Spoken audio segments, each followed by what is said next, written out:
ফুচকা খাওয়া থেকে শুরু করে কি বাজার করলাম ও কোথায় কোথায় গেলাম আর বাজার থেকে কি নিয়ে আসলাম সেই সব কিছু থাকছে আজকের এই ভিডিওতে। আশা করছি আজকের এই ভিডিওটি অনেক বেশি ভালো লাগবে আপনাদের কাছে। তো প্লিজ ভিডিওটি কেউ স্কিপ না করে আশা করছি পুরো ভিডিওটির সঙ্গেই থাকবেন। আশা করছি আজকের এই ভিডিওটি আপনাদের কাছে অনেক বেশি ভালো লাগবে। আসসালামু আলাইকুম, হ্যালো এভরিওয়ান, সবাই কেমন আছেন? আশা করছি অনেক বেশি ভালো আছেন।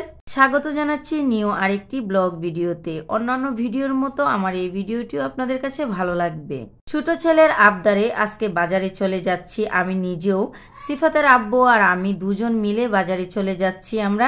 সিফাতের আব্বু আমাকে বলতেছিল, আজকে তুমি বাজারে যাওয়ার জন্য এত ইন্টারেস্ট দেখাচ্ছ কেন, কি হয়েছে আমাকে একটু বলো।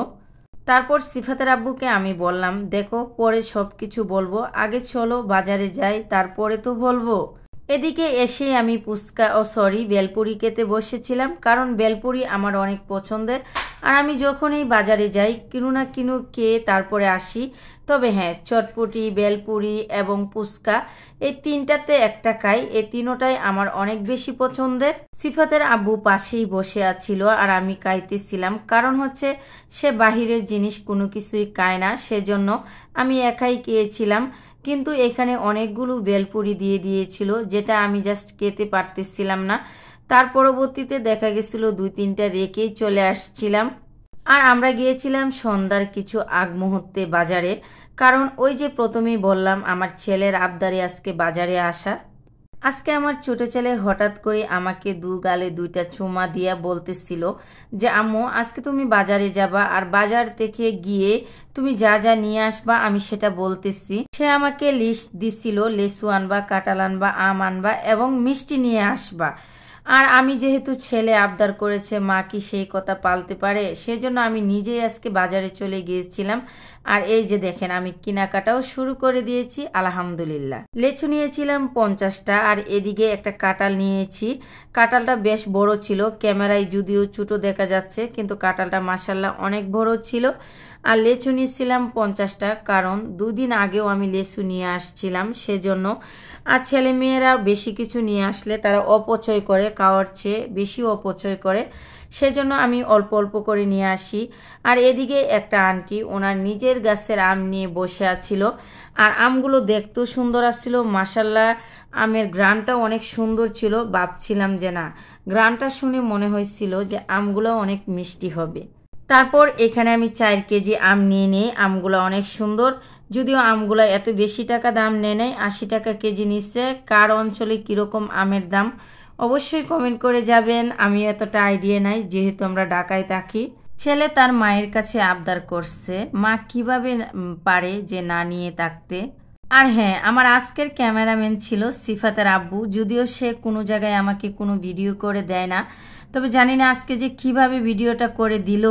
হাই রে, রাস্তায় এত জ্যাম ছিল হাই রুটে, কারণ হচ্ছে ঈদের ছুটিতে অনেকেই গ্রামের বাড়িতে যাচ্ছে, সেজন্য অনেক জ্যাম রাস্তায়। আমি এখানে কিছুক্ষণ দাঁড়িয়ে থেকে রাস্তার জ্যাম দেখতেছিলাম, ভাবতেছিলাম আমিও যদি বাড়িতে যেতে পারতাম। আর এদিকে হচ্ছে মিষ্টির দোকানে আসছি, ছেলের জন্য মিষ্টি নিব। এই যে কালো মিষ্টিটা দেখতেছেন, এই মিষ্টিটা খাবে বলে দিয়েছে, আর আমি এটাই নিয়েছি। ফাইনালি বাসায় চলে এসেছি, কিন্তু আমার ছেলে এখনো জানে না যে আমি বাজার থেকে কি নিয়ে আসছি। এখন আস্তে আস্তে করে বের করব কি বাজার থেকে নিয়ে আসছি, কিন্তু আমি জানি যে আমার ছেলে এগুলা দেখে ভীষণ খুশি হবে। আমার ছেলে জন্মের পর এই প্রথম এইভাবে আমার কাছে কোনো কিছু চাইছে, যদিও আমরা কিন্তু এর আগেও দেখছেন আম, কাঁঠাল, লেচু সব কিছুই নিয়ে আসছি, বাট আজকে ও যে এরকম করে বলবে সেটা আমি ভাবতে পারি নাই, সেজন্য আমি নিজে গিয়েছিলাম বাজারে। ফাইনালি এখন এক এক করে জিনিসগুলো বের করার পালা। আর আমার ছেলে কিন্তু আমার সামনেই বসে আছিল, জিনিসগুলো দেখে সে একটা হাসি দিচ্ছে, হাসিটার দাম যেন কোটি টাকা হবে সেরকম, এত মায়া লাগছিল আমার দিকে ওকে দেখে আমার। এই যে আমগুলা দেখেন মাশাল্লাহ অনেক সুন্দর, আমগুলা খেতেও অনেক মিষ্টি ছিল কিন্তু আমগুলো। আর এখানে এই যে লেসু নিয়ে আসছি, আর এই যে মিষ্টি, কালো মিষ্টিটা নিয়ে আসছি, ও কালো মিষ্টি খেতে অনেক পছন্দ করে। যদিও আমি সব কিছু একটু কম কম নিয়ে আসছি, তার কারণ হয়েছে ছেলে মেয়ে হচ্ছে ওরা বাচ্চা পোলাপান হচ্ছে ওরা যা খায় তার থেকে বেশি অপচয় করে, সেজন্য আমি সবসময় চেষ্টা করি কম কম নিয়ে আসার জন্য, যাতে অপচয় না করে। এই যে কাঁঠালটা দেখছেন, ওইখানে কিন্তু ছোটো দেখা গেছিলো, মাশাআল্লাহ এখানে অনেক বড় দেখা যাচ্ছে। তো আজকের এই ভিডিওটি আপনাদের কাছে আমার কেমন লাগলো অবশ্যই কমেন্টের মাধ্যমে জানাবেন। সবাই অনেক ভালো থাকবেন, সুস্থ থাকবেন, আমার জন্য দোয়া করবেন। আমার ভিডিওগুলো কেমন লাগে সেটা আপনারা অবশ্যই আমাকে জানাবেন। আর দেখা হবে অন্য কোনো ব্লগ ভিডিওতে। আল্লাহ হাফেজ।